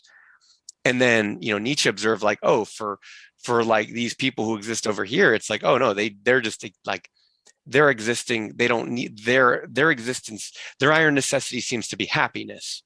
Like, it's so stark contrast with a warped mindset that comes from the, let's say maybe the bottom of society, and has a warped and twisted view of everything from all the pain and suffering they endured.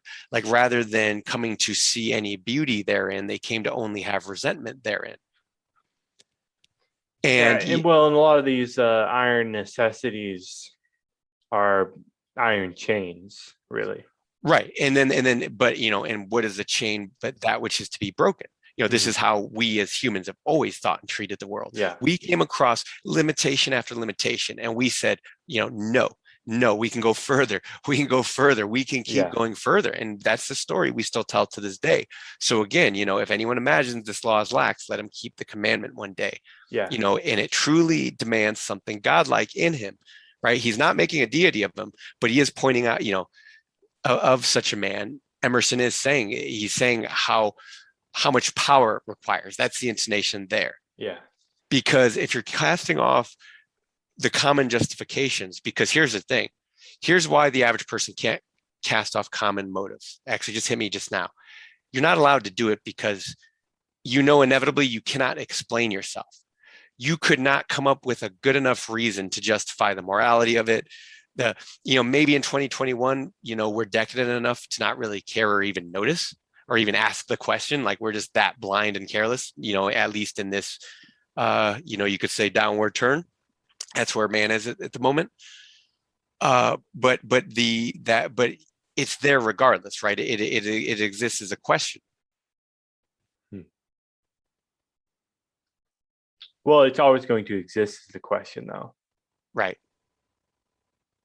Right. It doesn't matter whether anyone, like, it's going to be one of those things, like the problem of eating, drinking, sex, shelter. It's like, this is an eternal problem, right? Here's something we've noticed as an eternal aspiration, let's say. So, because, if you step off the beaten path and then you come across some police officers, they're going to demand an explanation. You step off the beaten path, you come across some teachers, they're going to ask an explanation. This is what's expected within cultures. This is what's expected within families. You step off the path as a kid, what would your dad ask you? Why'd you do that, bud? Right. Yeah. And like, Explain if you really, yourself. yeah, but actually think about what they're doing. They're actually, because it really, like, your dad, in fact, has no idea what's going through your head. For all he knew, you were like some little sadist thinking, I'm going to go torture animals and other human beings or something. Yeah. But he is checking in with you. It really is. It's almost like he's saying, the polite way of doing this, Greg, is for me to intone like you have a self and a mind, and that I am checking in with yourself and your mind for you to confer your understanding, thus your responsibility therein, thus I can trust you and maybe even consider you an equal. But what I'm actually really doing is saying, show me your hands, show me your eyes. Like it actually is, it's the most subtle of cultural violence that we do to each other. And it exists, and this would be a universal actually. And this only exists because as animals we're dangerous. And we know that if I don't check in with you from time to time, I don't know where your head goes. I don't know where you might wind up. And it's what happens when you see, like, let's say American dysfunction play out. You go like, God, what was going on in that person's mind? Where did they come from? What was their family like? Yeah. Their parents couldn't help them. Their friends couldn't help them. Like, is that person literally that mentally ill or that malevolent? Or were they that alone, whether it's suicide or homicide, in terms of the way people do behave? Because let's say you do come in the door one day and you have been acting very shady, and your dad catches onto that, right? Because kids like incriminate themselves really easily, right? Yeah. Unless they're good liars. And then he goes, "Let me see your hands," and you hold out your hand, and he didn't ask that. It started off with, "Hey kiddo, how's your day?" Because you got home late. And then, you're, "That's fine." And you try going to your room and he says, "Hold on, wait. I noticed something. What's that in your hand?" And then you hold out your hand, and what's in your hand? It's like, well, I don't know. But really, that's what your dad was wanting to see, because what's in your hand is symbolic of what's in your mind. Yeah. Now, what if you have something really insidious and you're hiding it in your mind? It's like, well, no one would ever know, let's say. Yeah. Right now we're getting into spooky territory. But like so many people have those insidious thoughts, just like normal people. I mean, I think it's perfectly. Thoughts. I mean, I think sure. everyone does. Oh yeah, I think thoughts of, like, in case anyone's feeling bad or guilty about it for some reason, circa 2021 still, it's like, oh no, dude, thoughts of suicide are normal, thoughts of homicide are normal, thoughts of revenge, like all these things, like people have been thinking and saying and doing these things forever. Yeah. It's just certainly. to get upset with, it's not like the human mind, it follows a pattern in a season, no different than the stars. To get mad at a thought and a feeling is no different than to get mad at, like, oh look, Orion's in the sky. It's that time of the year again, Yeah. Well, it's just like the weather. Yeah, exactly. Like, oh, rain. It's like, well, I should have either checked it, should have been prepared, or, know if I know I live in this environment, I know what kind of weather to expect. Why am I surprised? Or why am I upset? Yes. So I'm glad we got off a bit of a jag, but I'm glad we got off on that because, that whole notion of behind all our concern and love for one another is a very baseline obsession with the preservation and continuity of life, because your dad checking in with you, like your culture checking in with you, is actually them trying to say, hey, like, are you following the most utilitarian approach to life, that which is going to preserve the best good for you and everyone else for the longest? Nietzsche disagrees. He understands that the pain bringers and the violence doers are necessary. Emerson also understands. He understands that even this essay is an act of violence. As sweet as it is, as romantic as it is, as earnest as it is, as sincere as it is, it's very violent. It's as violent as Socrates, and they put him to death for his violence. It's like, oh, you got a question? You got more than one question? Nah, that's too much. We'll give you one question, maybe 2 questions at most. But if we give you a third, you're just going to hang yourself with it, and then we're going to have to feed you hemlock, right? Yes. So I'll read the next one. I'll let you take it from there. Cool. If any man consider the present aspects of what is called by distinction society, he will see the need of these ethics. The sinews of heart of man seem to be drawn out, and we are become timorous, desponding whimperers. We are afraid of truth, afraid of fortune, afraid of death. I think of fortune, think of like rolling the dice, right? Taking a risk, afraid of death and afraid of each other. Our age yields no great and perfect persons. We want men and women who shall renovate life in our social state, but we see that most natures are insolvent, cannot satisfy their own wants, have an ambition out of all proportion to their practical force, and do lean and beg day and night continually. Oh, it's so good. It's so good. And the damnedest thing, Greg, is that whatever that nadir was that they hit back in the 1840s so as to be here, it's like, oh, that part of our culture hasn't changed from then till now. This remains. Maybe people have been enlivened and woken up and given a chance to voice it with technology, but I hope no one's fooled is to think that this has changed. Because this is like, this is like you mentioned before us not being archaeologists. It's like, no, Greg, we are. This is us playing archaeologists right here. Well, we've been like that for ages. We're always trying to, we want people to go out there and make the world a better place, All right. But not too much, because you'll make us look bad. If you make the world too better of a place, Greg, you're going to make me look lazy or stupid or inept or again, if you're doing this now, how come I couldn't do that before? Yeah. That's the worst thing, especially the younger you are. There's this great line from this great band called Aver out of Australia. What's up, Bert? Okay. Great dude. Where he says in the line of the song, can't stand to behold better works by younger men. And it's just such an honest line, right?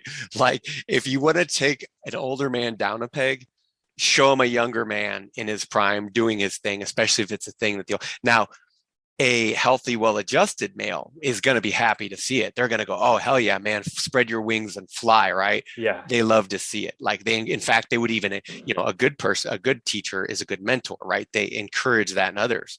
Your teacher comes to mind here. He struck me as that kind of teacher. Yes. Am I?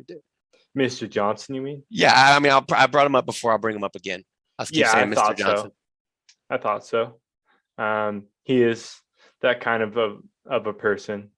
He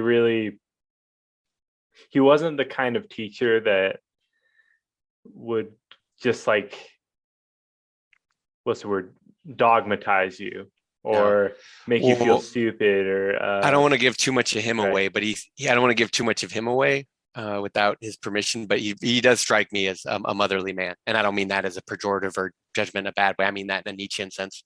Yeah, in a nurturing sort of way. Yeah. Yeah, and he is. Yeah, and he's also a very because I've seen the way that he interacts with his kid or his son, and he's very he's kind of has that dichotomy going on of that nurturing sense, but that yeah, not necessarily cracking the whip, but teaching him how to do things, like helping him with his car when it's broken down and like shit like that, right? Right. So, well, there's the practical side of life, and then there's general treatment, which is like the notion is that there's a reason to treat someone some way. And then I guess when we think of behavior, we think in terms of punishment. Like, honestly, do we even have another way of framing? Like, if I'm treating you a certain way, why wouldn't I treat you like, in theory, if you're my friend, I should only ever treat you good. And it's like, unless you offend or upset me. So that means I need to hurt you. Right. And why? And I would tell you it's for your own good, right? It's for your betterment. And then there's a question for our punishments. Shoes on, man. Yeah, I didn't take them out. You as an invader, I did not. Invaders with shoes. That'd be a fun band name. If you remember the reference to last week, right? He's talking about, you got all these invaders coming into your town, like bid them take off their shoes, right? Yeah. Yeah. Invaders without shoes. We'll be polite invaders. When are you going to start it? Guess you can do it. Why not now? You can do it. Why not now? Yeah. Well, I was gonna say we could have our first rehearsal here on the podcast. Yeah. you gotta I don't know, a drumstick nearby or a stick you can beat on something. Yeah, my hands. Okay, there you go. Okay, here's rhythm 1. Here's rhythm 2. Practice those. We'll learn more. We'll keep moving though. We'll just blow on the mic. That'll be the whole song. Like a jug band. All right. Our age yields, we read this, but I'll read it anyway. Our age yields no great and perfect persons. We want men and women who shall renovate life in the social state. But we see that most natures are insolvent, right? It's just most people don't have the power or knowledge or wisdom, do they? They don't have the ability. It's seemingly impossible because, again, if the will is both the liberator and the tormentor, right? It's been taught both punishment and revenge, and it's also been taught love and self-love. I think one of Nietzsche's most poignant moments in the gay science is also in the beginning, close to the other aphorisms that we read. Yeah. One of the earliest things he talks about, the whole notion or within culture, the culture encourages and inspires great men to give of themselves and usually to sacrifice themselves. And the notion is that, like, oh, we pretend like it's a terrible thing when great men die or sacrifice themselves for a cause, But the reality is that's what we wanted all along, because we don't want men to, like, men need to realize that they're disposable and interchangeable, right? That's actually the moral of the story. That's what culture does to us. It helps create that in us, and it helps with cohesion, and it helps with keeping the system running and the shit flowing, right? Well, and we Very are natural. in a very real way. Yeah, We are yeah. And it's disposable and everyone's replaceable. replaceable. Yeah, it's usually just inconvenient, and that goes with almost Yeah. anyone, whether it's a parent or a teacher or someone at a company. And look, it could be well devastating to one person or many persons, but it's true. Like, and then Nietzsche says that the biggest act of violence in there is that the cultural forces, these external forces, and the way they've internalized a little internal homunculi, the way they've created a little Christian or other devil inside you to go, no, Greg, it's not enough, or no, Greg, you should or shouldn't do this, good and bad, right? Like, that exists in you as a cultural construct, right? As a cultural creation. It's affected you whether you like it or not, whether you know it or not. So, what do you call it? Well, it's like a spirit that's kind of looming over you. Yes, exactly. So for you to overcome that, it's like there's actually a process, and then there's questions I could ask to determine whether or not I see that you actually have or have not, whether I see that voice is alive inside you or not. Like, I can see, like, Emerson's free of it, Nietzsche's free of it. I know Nietzsche's free of it because the markers are in his writing. You couldn't have written what Nietzsche wrote and not be free of it in the way Nietzsche was. Same thing with Emerson here. Like, no one could write this unless they knew. And I don't mean know as in they Googled it. I mean as in they know through, usually it's experience, time, suffering, age, things like that. And it also can be incredible genius and insight, but usually it's a complex, it's a whole, it's not just any one thing that makes a man or a woman, right? It's many things that go into us. So, we don't want to take any of those things for granted or oversimplify it. I think I got sidetracked from the initial point I was making earlier, though, from the Nietzschean perspective, though, where Nietzsche says the greatest act of violence is that self-sacrifice that the herd drives you to, that it's happy for you to do, or that it's completely happy to ignore when you get picked off by the lion and continue on business as usual, that denies you your greatest self-love. It denies you your greatest coping mechanisms, your greatest innovations, or whatever it may be, because those are precisely the biggest stalks of you that you have to cut out to either then sacrifice yourself for these other people, because then the distinction would be, nope, I am, like Emerson says, I'm cutting off, I keep proximities, no covenants, though, right? He is now a free agent. He has separated himself from the herd. Yeah. He acknowledges it. It's a very dangerous thing to do. That if the Americans at the time wanted to go burn down his house next to Walden, they could have, and they would have been justified, actually, historically, conceptually, evolutionarily speaking, because he might as well be saying, I'm going to be a witch, you guys, right? He's making that declaration. Nietzsche could also say that the fact that the Christians didn't want to burn him was a sign of the decline, going, oh, look, the Christians, they don't even have the zeal to burn this man. Look at this man. He's being a heretic. You guys don't want to burn him anymore? It's like, oh yeah, this is serious decline. Like I guess, well, you'll know you see it in the Islamic world, in the Islamic world, in the Crusade worlds, in the religious world, in the religious fundamentalist world, you'll know you've reached the same decline when they no longer want to chop off people's heads. And I don't mean that I don't mean that as a shitty jab at culture. I mean that as a set of ideological believers waging war in a way mandated by their culture, instructed by their culture, in these books by these men, that they're actually demonstrating the life and the fruit of that culture. Right. It's a concrete example. Just like in America, again, with our averseness to pain, you see the kind of weakness we create. You see this kind of stupidity we generate. Right. Well, yeah, it's that. And that's just one example. It's not all bad, right? It's not all decadent. It's not like, obviously Western, because here we are talking about Emerson. At least Emerson. Mm-hmm. It's that repression and that sort of like isolating culture that kind of brings on a state of cowardice, like I was telling you the other day. Right. Well, it intentionally does it. It intentionally does it to keep, when it's at its sickest, it intentionally does it to, it's like a social ranking system, like, let's say, right, where it's one thing if you know how you're ranked, you can then play the game fairly. But if you don't know how the game is played, then that's a twisted game meant to destroy you and warp your mind. Yeah. right? It's meant to, rather than a parent expresses to a child where they stand, to foster health in the child, because the child needs to know, quote unquote, what's right and wrong, i.e., what's good and bad for the child, in the sense that these actions will kill it, these will bring reward. Now those are the extreme. We could look at softer examples of behavior, but at the most extreme examples of behavior, for simplicity's sake, that's what we're illustrating. So a parent doesn't play that game with the child to manipulate it or to play a twisted power game. A parent does it because it's actually important that the kid knows, why is the dad mad? Why is mom mad? Yes. Why are they saying this is important? Why are they saying this is unimportant? These actually turn out to be lines of life or death, and you might not know it until it's too late. That's the problem. We don't know until it's too late a lot of times, because it seems like we only learn in retrospect, yet we can only create, live, move going forward, because life is only ever spontaneous in the moment affair. We touched upon this last week with the will being this phantom that flits back and forth, but again, you can't remember feelings. You can only have feelings in the present based on how you felt in the past. That zebra, fortunately, the zebra is repressed enough in its own natural consciousness that it doesn't have to get upset at a lion laying down. It only needs to get upset when a lion chases. And actually, I bet the circuitry is even more simple. It doesn't even need to see a lion. It just needs to see other zebras running. So that tells you that the predators don't even have to be real, which actually goes really far to explain a lot of the pathology in America, because a lot of what the people here have been afraid of have been boogie, because there's an opportunity cost. And okay, we had a stampede.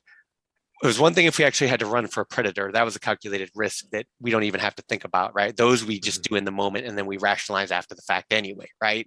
Yeah. That's just survival. That's the story the story we tell upon that is the relativity of good and bad, let's say. And then if we go, oh, we had a stampede and people died and it was for nothing, that's when we feel properly stupid and embarrassed. Like, well, aren't we dumb?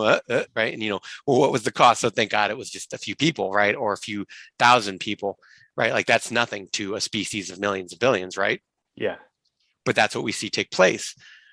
The zebra can't mediate, but it is in the zebra's interest to take off, yet at the same time, not too often, because you can't live in a perpetual state of stress, because you will exhaust your body and you will die, right? And your body is your mind in this case. Your mind exhausts your body to the degrees your mind is your body, I guess I would say it. So back to the zebras again, the zebra doesn't have to see a lion. It just has to see the herd running. Humans no different. Human just has to see the herd running. I'd say America circa 2021, I think a lot of the young kids, that's what they're actually waking up to. They're kind of coming to consciousness and maturity at a time, and they're seeing the herd stampeding, and they just get lost in the shuffle. So like the dysfunction just perpetuates itself without any real volition or judgment or concern. That's modern American culture. They keep running. And that's just kind of where we're at. So finishing off this statement, our housekeeping as mendicant, our arts, our occupations, our marriages, our religion, right? And this reminds me of my friend, right? Going like, yeah, I can be a mendicant. This is a lifestyle I've chosen. You have a friends and family. Why would you turn your back on that love? Emerson is pointing out how this example in culture, our housekeeping as mendicant, arts, our occupations, our marriages, our religion, we have not chosen, but society has chosen for us. We defaulted to the options that this is me explaining extemporaneously, obviously, but you defaulted into the path that your culture laid out for you. You followed what they told you to do. Now that you're there, you recognize that's a mistake. Whoops. Let's say that's one way of seeing it.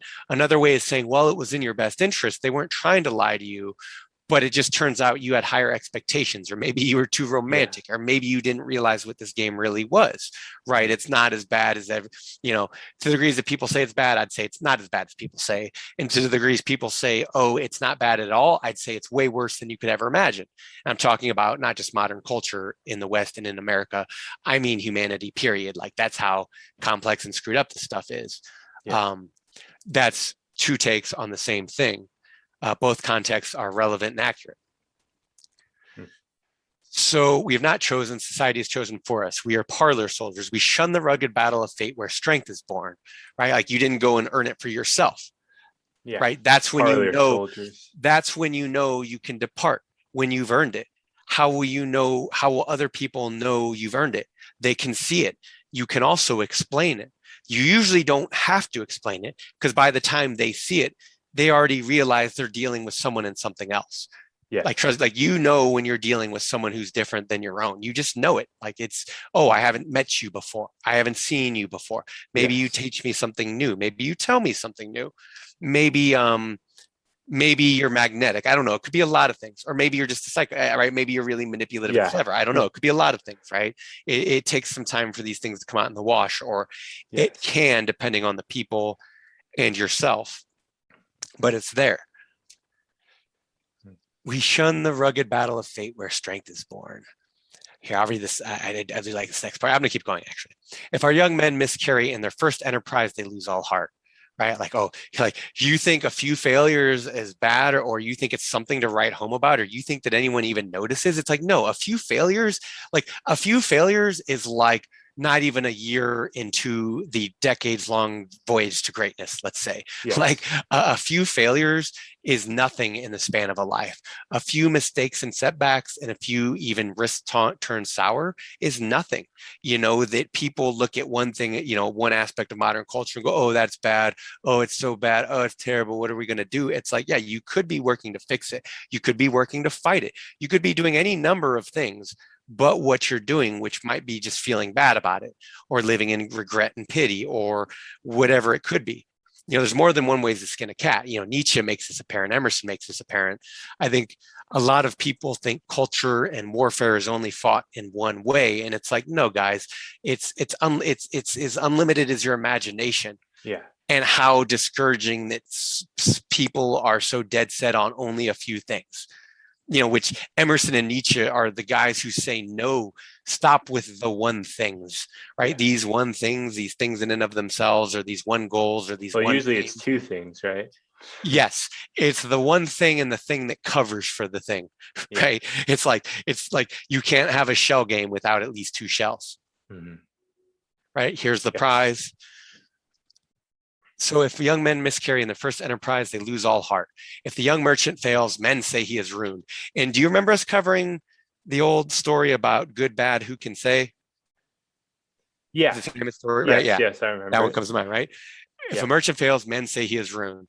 If the finest genius studies at one of our colleges is not installed in an office without 1 year afterwards in the cities and suburbs of Boston or New York, it seems to his friends and to himself that he's right and behind being disheartened and in complaining the rest of his life, right? Like, oh, I could have been this. I should have been this. I could have done this. I could have done that. And you just like right away, you start seeing how people's life stories start petering out. And it's like, no, it's up to you to keep making it. Like any story. And they just give up then. Right. And you can hear it in people. Usually they'll say it sounds like they're telling a story that ended. It's like, well, this is your life. Like, why does it sound like it ended a few years ago, or like it ended last year, or like it ended when COVID happened, even, let's say, or that it ended when an election was won or lost, or that, it's just, to me, it's a sign of just how impoverished American wisdom is and American culture is, that any kind of value is placed in any of the domains that they are, because it is so bereft, because it is so hand-me-down, because it is so decayed. It's and it makes sense that the young people really are sick of old American culture, because what's left, it's not just a question of what's left of it. And then because what's tiring. And what's left of it that's good, it's like, okay, if not tiring, when is it actually impressive? Or when are we, and I guess in terms of modern morality, when are you allowed to be proud of it? Or when are you allowed to be inspired by it? Because it seems like to be inspired by it, you have to be chasing it. And it's like, we've already taught you what it is. We've taught you to chase it. Are you satisfied yet? Are you happy yet? Of course you're not. As a function of the herd, you need to keep chasing, because you serve a purpose in that chasing. I'm not saying any of this is intentional. I'm not saying that this was a great big plan cocked up. No, like if anything, this is the mythological aspect of us. The mythological aspect is that we cooked up a story to cover what was largely a pragmatic and useful thing, which was art. It was artistic to a few people, the creators who created the languages and who created the cultures and who created the imagery and the gods. And then they slowly democratize that over time. And by the time it gets handed down to those at the bottom, they're playing a centuries and millennia long game of telephone, and they don't even understand what they've been left behind, like what they've been left with. It's like, this is your entire cultural heritage. it's nothing that you can see. It's nothing that you can point to, that at But least it's your God. at least that people couldn't tear down cynically and easily, is what I was going to say. I wasn't even going to say that. I was just going to say, actually, if I strip away the buildings and the towers, if I strip away the governments and the gods, if I strip away everything and I just leave you, Greg, with your thoughts, you're there in your culture, right? Whether it, and then my question is, what purpose does it serve you? Is that internal mediation? Is that internal monologue? Is that a funeral march? Is it a funeral dirge? Or is it, again, is it to celebrate life? Is it a, you mentioned before about, trying to look forward to future Greg versus being intimidated by him, or that's where we kind of went with the conversation, but we had that discussion. I remember. And it's like, okay, well, to the degrees that future Greg needs to be a tyrant because he knows present Greg might be a bit too weak here and there if he doesn't crack the whip. Does that sound familiar? Have you ever had that talk with yourself? Yes, I have. Right. So speak of relying on yourself. Like, you didn't need your dad to do that. You didn't need a teacher to, right? This wasn't even a God, right? This wasn't something outside yourself. Yes. Why did you tell yourself it was important, or why did you tell yourself it was important? I'm not sure. Well, I would hope you could answer that question. If relevant to whatever context the situation, that's what I would hope we could answer. As far as school goes and doing well academically, that was mainly out of a desire to. Right. Well, see, that's external tyranny, though. That's still going part of the rat, right? That's still kind of indicative of the rat race, and also your concern with your fellows' acceptance and your fellows. Because we all have it, right? We not only do we want to be accepted, we it's not, don't check it out. Here's how stupid, here's how petty and small people are. They don't just want to be accepted and loved. They also want to be like applauded and cheered. Yes. Like, it's not enough just to be accepted. It's like, well, that's already a stretch to go, I'll let you live, you fellow creature. I'll let you live is one. And then, okay, and then maybe I'll even like show some respect or love you. And then now you want applause or commendation, or you just expect it, or you think you're like, no artist philosopher is that great is to actually deserve any of that. And I'm just stating that frankly and plainly. There's a few people who know this to be certain, but I know there's a few people who don't. And I'm making it explicit to them that not even the greatest philosopher deserves any of that. Yes. Just in case they didn't know. Nietzsche knows. And because Nietzsche says, oh no, the greatest philosopher basically deserves death. That's what he says. Yeah. Because he understands their function as a inflictor of cultural violence, essentially. That's a good way of putting it. Well, because to be a creator, you're being a destroyer. Unless if you're relying on the old of a culture, you're not a creator, nor are you a destroyer. You're a iteration of a previous model, right? Yeah. That is factually what that is. I don't think you can can you make a case for that being anything else? No. This is Emerson saying, don't be an imitator, but that's what you are in that case. You're an imitator, right? And then on the opposite sides of that, again, if you're going to create something new, it means you have to break out of the old. And here's the thing, in the old's tradition is usually breaking out of the old. Yes. But you're going to have to use parts of the old in order to create the new. Yeah, well, because there's no escaping certain frameworks. We already came to understand what things are permanent problems: food, sex, water, yada, yada, right? Yes. We'll inevitably circle around to these things time and time again, and that's okay. So we were carrying on from here, talking about giving up and giving I'll in. tell you what. It's 7:30. Let's just end it right there. We'll come back to this paragraph next time we start. We're pretty far ahead. Yeah, we can definitely make it. We can probably do the self-reliance in 2 more episodes. You mean when he says, "It's easy to see that a greater self-reliance must work a revolution in all the offices and relations of men"?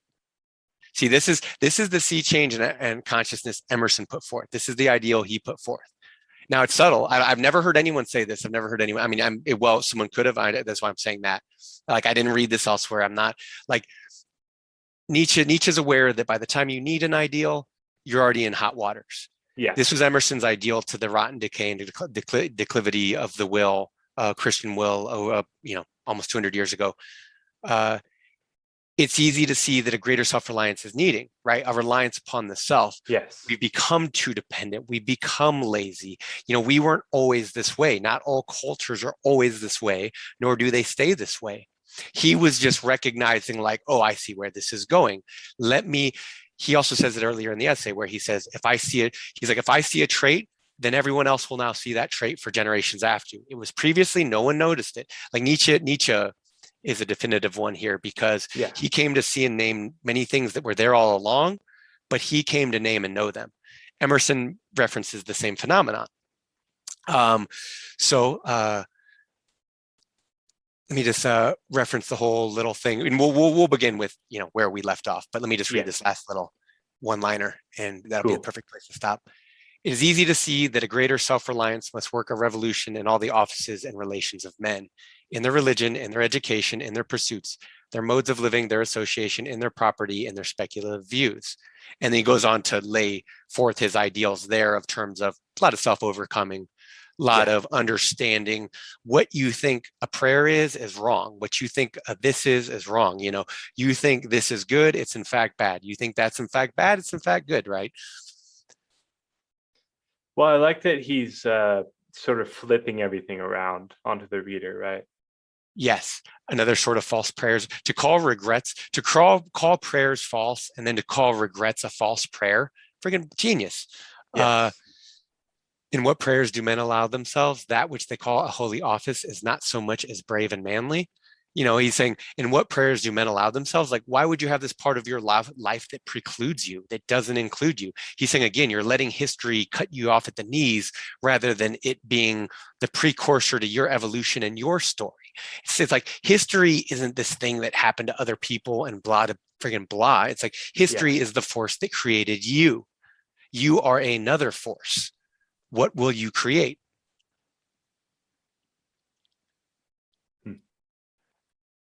Here's a good line. Discontent is the want of self-reliance, right? I was talking about these confessions earlier, right? That an unhappiness. Discontent is the want of self-reliance. Right. Saying something there's something I'm unhappy about in my situation. Yeah. I've either assessed it wrong. I'm not making the necessary requisite changes. I'm not dealing with it how I should be dealing with it. There's something in my action or inaction. It's a problem of ethos, not just pathos or mythos, right? It's not just a story. It's not just how you feel about it. It's what are you doing about it? Because life is life demands action. All the problems here demand actions for solving.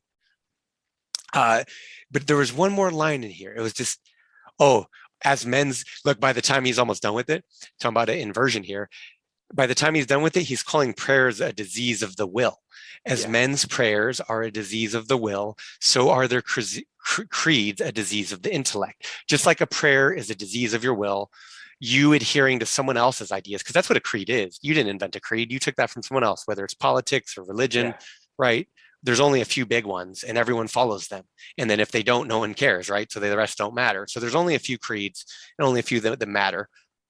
So they're a disease of the intellect. So he really is inverting it. He's basically going, everything we held sacred before, out with the old and with the new. No, this is the new standard, at least to my law and my standard.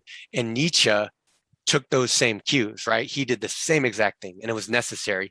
And he committed the necessary violence of his time. That's all it was, like in a very real sense. Like he played an important role. It's why he both mocked and loved Socrates, let's say, because he understood how it applied to him. But like you said, 6:30, and we cannot expend the day in explanation or exploration even. Yeah. Sounds good. Well, that's thanks for having 6 of self-reliance. And of course, good, man. Yeah, good. Always good talking to you. Always good to be here. It's always a pleasure. So we will start back up. Maybe we'll start at it is easy to see that a greater self-reliance must work at a revolution in all offices, blah, blah, blah, right? Because I was skipping around that last little bit there just because some genius lines. But I think so. Sounds good, man. Cool. Yeah, and that's at the end of page 15 for all you listeners out there. And that's the end of page 16 of that link of the math.dartmouth.edu. link, which will be in the podcast show notes. As a reminder, go check out Mynaa's website, bezabazaar.com. It is awesome. It has thanks. aphorisms. It has excerpts from Zarathustra. It has all kinds of stuff. Just lots and lots and lots of original work that really plays into a critique on American culture in a way that is new, that you probably haven't seen before. So go check it out. It's awesome. And I really like it. Well, I'll tell you what, I need a new spokesperson. You're hired. And also, by the way, go check out into-the-absurd.com. It's my website. And if you have any questions for the show, like on self-reliance, just like throw me an email. Do whatever. Anyways, thank you for listening, and try to be self-reliant if you can, or don't, because I'm telling you to. So that one is very self-reliant. But not because I said so, of course. You're damned if you do, you're damned if you don't. So take it easy.